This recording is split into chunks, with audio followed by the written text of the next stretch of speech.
Deus te abençoe poderosamente em nome de Jesus, Pastor Reginaldo, e mais um capítulo da Bíblia Sagrada para que nós possamos ler e aprender um pouquinho mais na Palavra de Deus. Capítulo 10 do livro de Marcos. Vamos ler juntos? E levantando-se dali, foi para os termos da Judéia, além do Jordão. E a multidão se reuniu em torno dele e tornou a ensiná-los, como tinha por costume.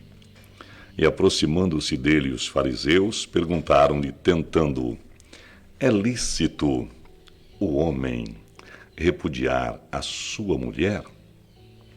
Mas ele, respondendo, disse-lhes: que vos mandou Moisés?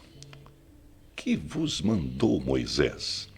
E eles disseram: Moisés permitiu escrever carta de divórcio e repudiar.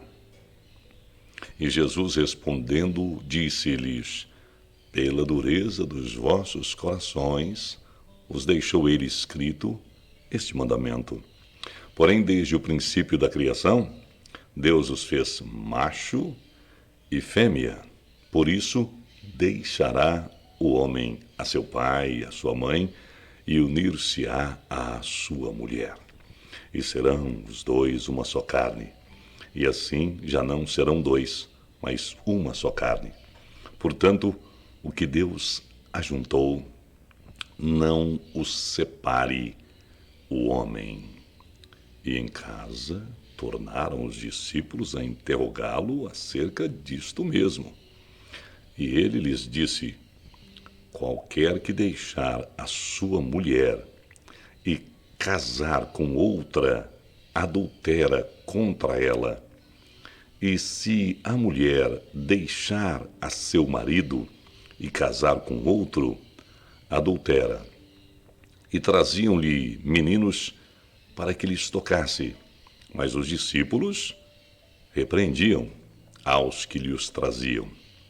Jesus, porém, vendo isso, indignou-se e disse-lhes: deixai vir os meninos a mim, e não os impeçais, porque dos tais é o reino de Deus. Em verdade vos digo que qualquer que não receber o reino de Deus como menino, de maneira nenhuma entrará nele. E tomando-os nos seus braços e impondo-lhes as mãos, os abençoou. E, pondo-se a caminho, correu para ele um homem, o qual se ajoelhou diante dele e lhe perguntou: bom mestre, que farei para herdar a vida eterna? E Jesus lhe disse: por que me chamas bom? Ninguém é bom, senão um, que é Deus. Tu sabes os mandamentos: não adulterarás, não matarás, não furtarás, não dirás falso testemunho, não defraudarás alguém, honra teu pai e tua mãe. Ele, porém, respondendo, lhe disse: mestre, tudo isso guardei desde a minha mocidade. E Jesus, voltando-se para ele, e Jesus, olhando para ele, o amou e lhe disse: falta-te uma coisa. Vai, vende tudo quanto tens e dá aos pobres, e terás um tesouro no céu. E vem, toma a cruz e segue-me. Mas ele, pesaroso desta palavra, retirou-se triste, porque possuía muitas propriedades. Então Jesus, olhando em redor, disse aos seus discípulos: quão dificilmente entrarão no reino de Deus os que têm riquezas. E os discípulos se admiraram destas suas palavras, mas Jesus, tornando a falar, disse-lhes: filhos, quão difícil é para os que confiam nas riquezas entrar no reino de Deus. É mais fácil passar um camelo pelo fundo de uma agulha do que entrar um rico no reino de Deus. E eles se admiravam ainda mais, dizendo entre si: quem poderá, pois, salvar-se? Jesus, porém, olhando para eles, disse: para os homens é impossível, mas não para Deus, porque para Deus todas as coisas são possíveis. E Pedro começou a dizer-lhe: Eis que nós tudo deixamos e te seguimos.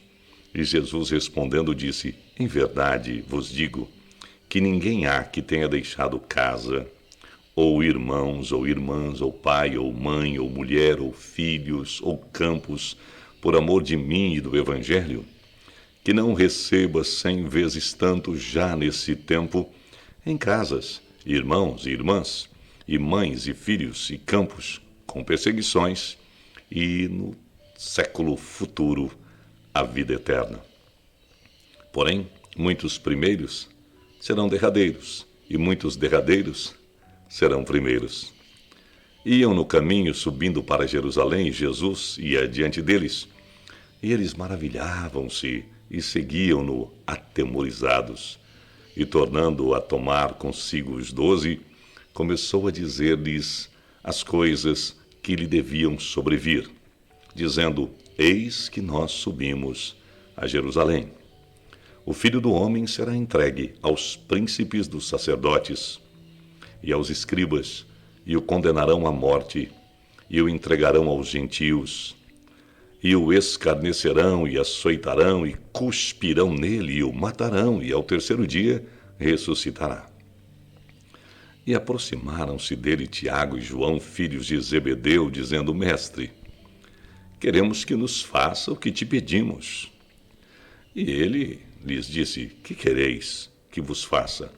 E eles lhe disseram: Concede-nos que na tua glória nos assentemos, um à tua direita e outro à tua esquerda. Mas Jesus lhes disse: Não sabeis o que pedis. Podeis vós beber o cálice que eu bebo? E ser batizados com o batismo com que eu sou batizado? E eles lhes disseram: Podemos. Jesus, porém, disse-lhes: Em verdade, vós bebereis o cálice que eu beber, e sereis batizados com o batismo com que eu sou batizado. Mas o assentar-se à minha direita ou à minha esquerda não me pertence a mim. Não, concedê-lo não me pertence a mim, mas isso é para aqueles a quem está reservado. E os 10, tendo ouvido isso, começaram a indignar-se contra Tiago e João. Mas Jesus, chamando-os a si, disse-lhes: Sabeis que os que julgam ser príncipes dos gentios deles se assenhoreiam, e os seus grandes usam de autoridade sobre eles.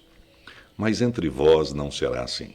Antes, qualquer que entre vós quiser ser grande, será vosso serviçal. E qualquer que dentre vós quiser ser o primeiro, será servo de todos. Porque o Filho do Homem também não veio para ser servido, mas para servir e dar a sua vida em resgate de muitos. E depois foram para Jericó, e saindo ele de Jericó com seus discípulos e uma grande multidão, Bartimeu, o cego, filho de Timeu, estava assentado junto ao caminho, mendigando. E ouvindo que era Jesus de Nazaré, começou a clamar e a dizer: Jesus, filho de Davi, tem misericórdia de mim. E muitos o repreendiam para que se calasse. Mas ele clamava cada vez mais: Filho de Davi, tem misericórdia de mim. E Jesus, parando, disse que o chamassem. E chamaram o cego, dizendo-lhe: Tem bom ânimo, levanta-te, que ele te chama. E ele, lançando de si a capa, levantou-se e foi ter com Jesus. E Jesus, falando, disse-lhe: Que queres que te faça? E o cego lhe disse: Mestre, que eu tenha vista. E Jesus lhe disse: Vai, a tua fé te salvou. E logo viu e seguiu a Jesus pelo caminho. Que capítulo maravilhoso, hein? Que capítulo extraordinário. Tantos ensinamentos, tantos estudos, tantas palavras, tantos conselhos, tanta sabedoria, só mesmo o Filho de Deus. Nesse capítulo 10, a gente vê que Jesus continua a sua peregrinação. pregando e demonstrando o reino de Deus em Israel. Os fariseus, como você viu, ainda o perseguem. Onde quer que ele vá, os fariseus o seguem a fim de questioná-lo, como fazem sobre o divórcio. E Jesus ensina a eles a sua visão, que a vontade de Deus nunca foi o divórcio, mas sim o perdão. O mestre dos mestres, mais uma vez, dá valor às crianças em seu ministério, assim como ensina aquele jovem rico que no reino de Deus não entram aqueles que colocam sua felicidade em seus bens. Existe um ditado aqui no Brasil que dinheiro não traz felicidade, manda buscar. Mas não é assim. Isso é um ditado do mundo, desse mundo que só pensa no lucro. Mas Jesus deixa bem claro, não é assim. No reino de Deus não entram aqueles que colocam a sua felicidade nos seus bens.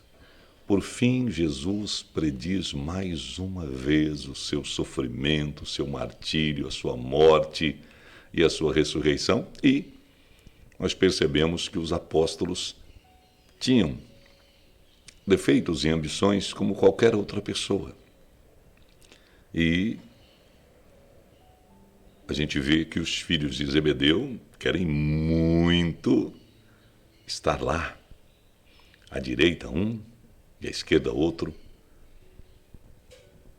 Jesus no meio, no trono, e ele fala, olha, o cálice que eu vou beber, vocês podem beber, o batismo que eu sou batizado, vocês podem, podemos, eles não estão entendendo. E Jesus diz, vocês beberão, e vocês passarão pelo suplício, pela dor, pelo batismo, pelo cálice. Eles não estão entendendo, eles estão pensando em cálice de beber, batismo de ser batizado. Vocês passarão por isso, indicando que no futuro os apóstolos todos iriam passar por sofrimento, por lutas, por dificuldades e por mortes trágicas por causa do nome de Jesus. Jesus, então, ele continua naquela evolução, indo para Jerusalém, indo para o seu sacrifício na cruz, indo para a injustiça que iriam fazer com ele, e por fim, ele encontra a saída de Jericó, com aquela multidão toda perto dele, ele ouve a voz de um cego, chamado Bartimeu, que tem muita fé, e ele vai passando e não perde a oportunidade de ter misericórdia, de ter compaixão, chama o cego que grita, chama o cego que clama, chama o cego que não aguenta mais aquela vida que ele estava vivendo, e aí ele não deixa de fazer o milagre. Louvado seja o nome do Senhor. Não deixa de fazer o milagre. E aquele cego volta a ver e passa a seguir Jesus. Louvado seja o nome do Senhor. Olha que interessante, não é? O rico, por causa das suas riquezas, deixou Jesus. Triste, mas deixou. Por quê? Porque o rico queria impor, seguir a Jesus nas suas condições. Já Bartimeu queria voltar a ver. E quando ele volta a ver, ele não tem nenhuma dúvida. Ele passa a seguir Jesus, por onde quer que ele vá. A gente conclui que Jesus está cada vez mais aprofundando os seus ensinamentos, trazendo aos seus discípulos e trazendo a mim e a você valores, princípios eternos do seu reino inabalável que está chegando. Ele confronta os fariseus e seus questionamentos acerca da moral de um divórcio e nos ensina que o perdão, a lei do amor, cancela toda a lei dos homens, até mesmo a de Moisés. Ele mais uma vez dá lugar às crianças, entregando a elas o seu reino, nos mostrando como seremos o maior ao servirmos como Ele mesmo fez ao próximo, amando e fazendo bem. Por fim, retira, como eu disse, a cegueira de Bartimeu, esse homem que dá o exemplo a mim e a você de nunca nos calarmos. Afinal, o filho de Davi, o Messias, estava passando por ali e hoje está aqui comigo e com você. Clame a Ele e Ele vai atender. Clame a Ele, clame com todas as forças. E quando paro de clamar, pastor? Quando o seu milagre acontecer. Até lá, não pare. Amém? Espero que você tenha gostado. Esse foi mais um capítulo. Marcos tem 16 capítulos e nós já iremos amanhã para o capítulo de número 11. Eu tenho certeza que durante esse período você terá emoções extraordinárias, você sentirá a presença de Deus em cada palavra do Evangelho e você vai tomando as decisões que você precisa tomar para Jesus, a sua vida entregar e para o caminho seguir. Um abraço, Deus te abençoe e até o nosso próximo encontro aqui no canal do Pastor Reginaldo. Deus te abençoe.